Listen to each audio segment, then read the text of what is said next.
bas bas bas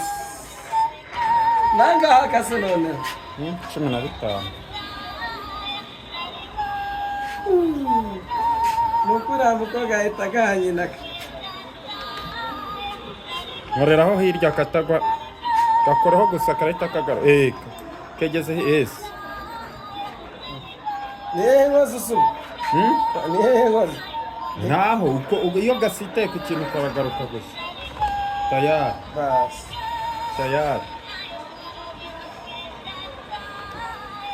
karakugonga kakagenda nta kibazo gabanya amatiku wa mushenzi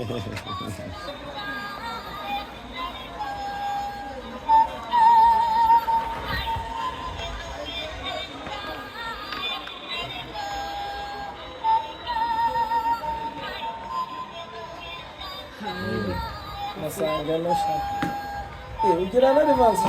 hasi rero burangasize hasi kagenda kakarengera ahi bas ariko mugira imyiyongozo pe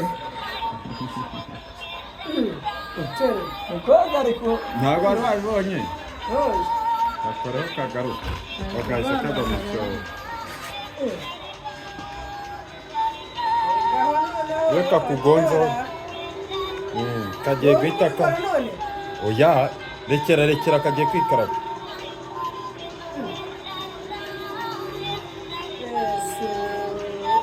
ese we hano ni muri Kado Studio nyine ntabwo ari njye ugakaraga niko kikaraga ese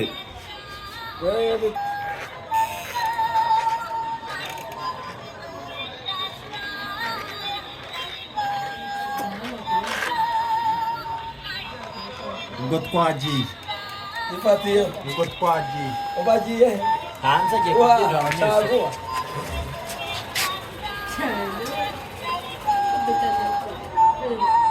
iyo kagonze gasubirayo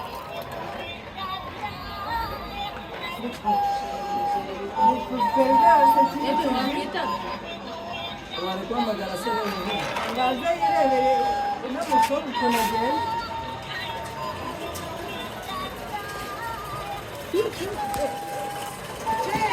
cyagoye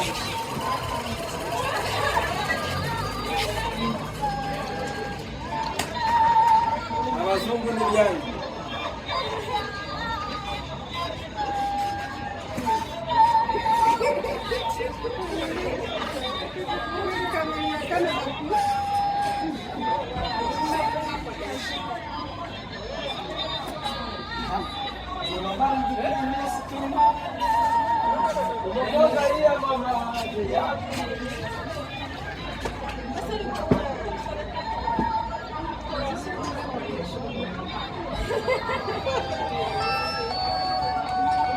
Tanzania gafata umutwe